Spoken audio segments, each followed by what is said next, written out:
សម្រាប់ពីសមរភូមិស្មារតីជាតិនិយមដ៏រឹងមាំរបស់រាជខ្មែរធ្វើឲ្យពួកយើងនៅទីនេះទទួលបានថាមពលដ៏ខ្លាំងក្លាហើយវាសម្រាប់ចៅសៀមងាប់អស់រាប់ពាន់នាក់រួមត្រីអស់ដំណឹងក្តៅក្រដាស់ខ្ចប់ភ្លើងមិនចិត្តទេខ្ញុំតែងតែឆ្ងល់ថាហេតុអ្វីឃើញតែអនុធានចេញមកខ្លាំងក្នុងពេលដែលសៀមផ្ទុះការវាយប្រហារមកលើកម្ពុជានៅលើកទី2នេះហើយក៏ឆ្ងល់ដែរថាហេតុអ្វីបានជាមេភូមិភាគទី2ថ្មីនឹងមិនចេញមកខ្លាំងដោយមេភូមិភាគ2ចាស់សោះតាមពិតទៅមេភូមិភាគ2ថ្មីនឹងវាបានស្លាប់តាំងពីផ្ទុះបាន2ថ្ងៃមកម្លេះសៀមបានបិទព័ត៌មានព្រោះថាមិនចង់ឲ្យកូនទាហានរបស់ខ្លួនបាក់ស្មារតីប៉ុណ្ណោះចឹងណាបងប្អូនតបសៀមស្លាប់នឹងរបួសច្រើនខ្ញុំមិនត្រេកអរនឹងរូបភាពបែបហ្នឹងទេតែចង់ផ្ដាំទៅខ្មែរសរិនថា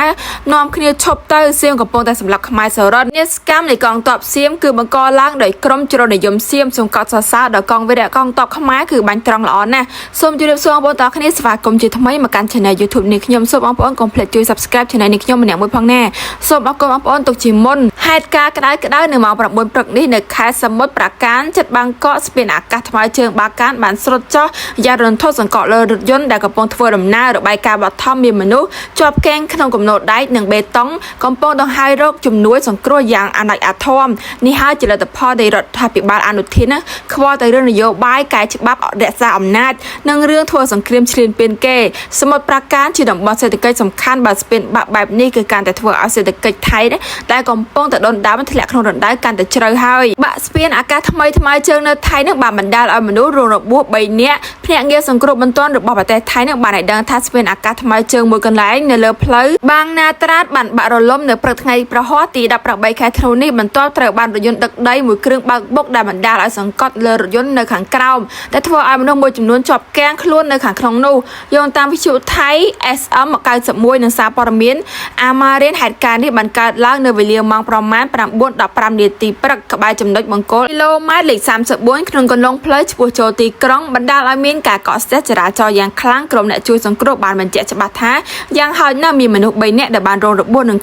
ងខ្លះទៀតជាប់គាំងនៅក្នុងរថយន្តដឹកទំនិញនិងរថយន្ត pick up មួយគ្រឿងខណៈមានសេចក្តីរាយការណ៍អំពីការធ្លាយហ្គាសនៅកន្លែងកើតហេតុដែលធ្វើឲ្យការជួយសង្គ្រោះកាន់តែមានភាពស្មុគស្មាញចំណែកឯក្រុមការងារសង្គ្រោះបន្ទាន់បានប្រញាប់ប្រញាល់កាត់កំទេចកំទីដែកដើម្បីជួយសង្គ្រោះដល់អ្នកជាប់គាំងចំណែកឯអាជ្ញាធរបានបិទគន្លងផ្លូវដែលរងផលប៉ះពាល់និងបានជំរុញឲ្យអ្នកបើកបរជៀសវាងការធ្វើដំណើរតាមតំបន់នោះចំពោះមូលហេតុនៃការបុកទង្គិចនិងកម្រិតនៃការខូចខាតរចនាសម្ព័ន្ធស្ពានកំពុងស្ថិតនៅក្រោមការស៊ើបអង្កេតនៅឡើយបងប្អូនចាំទេការពីកន្លងទៅមុននេះមិនបានទាន់ប្រមាណផងក្តៅទេបងប្អូនគឺថាវាបានបាញ់កំតិចនៅស្ពានកោះកុងយើងឥឡូវនេះមិនទាន់បានប្រមាណផងមានអ្នកគេធ្វើអីទេគឺស្ពានវាបាក់ដល់ឯងតែម្ដងអានឹងគេហៅថាកម្មតនហនហើយឥឡូវយើងមកចូលព័ត៌មានទី2ម្ដងបងប្អូនតបអាកាសរបស់ចៅសៀមឈ្លានពានវាបន្តប្រើប្រាស់យន្តហោះចម្បាំង S16 បាញ់ផ្សែងពុលនិងទម្លាក់គ្រាប់បែកនៅក្នុងសមរភូមិសំខាន់វីរៈកងទ័ពយើងកំពុងតែតស៊ូប្រយុទ្ធការពារយ៉ាងខ្លាំងលើសមរភូមិច្រកព្រំដែនសៀមបានបិទមុនបែរជាថាកម្ពុជាបើកមុនរឿងសង្គ្រាមក៏ដូចគ្នាដែរសៀមជាអ្នកឈ្លានពានមុនបែរជាលៀបពណ៌ថាកម្ពុជាចង់សុំវាចរចាវីរៈកងទ័ពបន្តបាញ់ក្បាលចៅសៀមពីទឹកដីទៅអាចប្រកាសចិត្តបានឥឡូវនេះចាំចំណាំមើលទាំងអស់គ្នាបងប្អូនឲ្យតែដល់វេលាម៉ោងយប់ពីម៉ោង10យប់ទៅគឺដឹងតែស្ងាត់ក្បាលពួកអាចៅរលាយសៀមហើយគឺវាចាប់ផ្ដើមបាញ់តែទៀបភ្លឺដឹងតែវាបាញ់ទៀតហើយពួយអាត្រូវក្របអ្នកចម្បាំងសៀមគឺវាជក់ថ្នាំញៀនហាត់កៅផឹកទឹក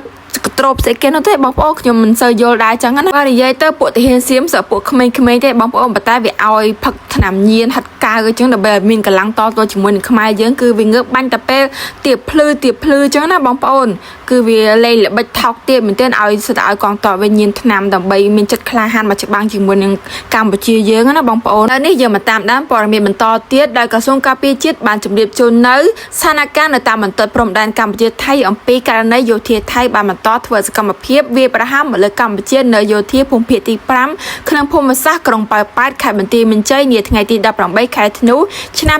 2025នេះនៅវេលាម៉ោង 11:06 នាទីយោធាថៃបានប្រើប្រាស់យន្តហោះចម្បាំង S16 ទម្លាក់គ្រាប់បែកចំនួនទៅ2គ្រាប់ក្នុងភូមិសាស្ត្រក្រុងប៉ោយប៉ែតខេត្តបន្ទាយមានជ័យកងកម្លាំងកម្ពុជាបាននៅបន្តឈរជើងយ៉ាងរឹងមាំស្វាហាប់មោះមុតនិងនៅតែតស៊ូប្រយុទ្ធយ៉ាងស្វិតស្វាញតតាំងជាមួយសត្រូវឈ្លានពាននិងប្រុងប្រយ័ត្នខ្ពស់ជានិច្ចក្នុងការបំ ពេញតួនាទីរបស់ខ្លួនដើម្បីការពារបូរណភាពទឹកដីរបស់កម្ពុជានិងសេចក្តីថ្លៃថ្នូររបស់យើងដោយអង្គអាចក្លាហានដោយមិនងាករេជាដាច់ខាតទោះក្នុងតម្លៃណាក៏ដោយការវាយប្រហារឈ្លានពានយោធាថៃមកលើកម្ពុជាបណ្ដាលឲ្យជនស៊ីវិលស្លាប់ចំនួន18នាក់និងរបួសចំនួន79នាក់ជនភៀសសឹកមានចំនួនកើនដល់140000គ្រួសារស្មើនឹងជាង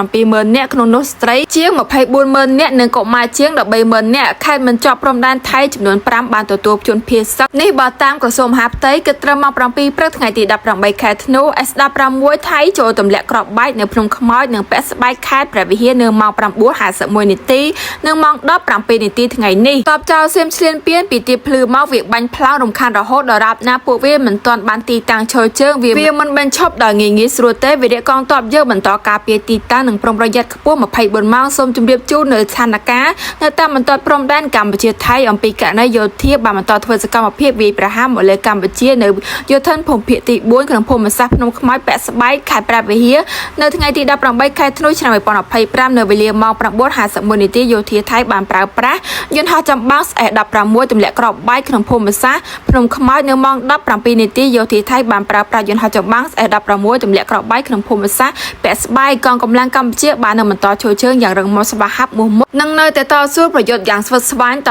តាំងជាមួយសត្រូវឈ្លានពាននិងប្រុងប្រយ័ត្នខ្ពស់ជានិច្ចក្នុងការបំពេញតួនាទីរបស់ខ្លួនដើម្បីការពារបូរណភាពទឹកដីរបស់កម្ពុជានិងសេចក្តីថ្លៃថ្នូររបស់យើងដោយអាចក្លាហានដោយមិនងាករេជាដាច់ខាតទោះក្នុងតម្លៃណាក៏ដោយសូមអរគុណបងប្អូនទាំងអស់គ្នាដែលតាមវីដេអូមួយនេះតាំងពីដើមរហូតដល់ចប់សូមកុំភ្លេចជួយ Subscribe នៅ Channel YouTube នេះខ្ញុំម្នាក់មួយផងណាសូមអរគុណសូមជម្រាបលាសន្យាជួបគ្នានៅឱកាសក្រោយ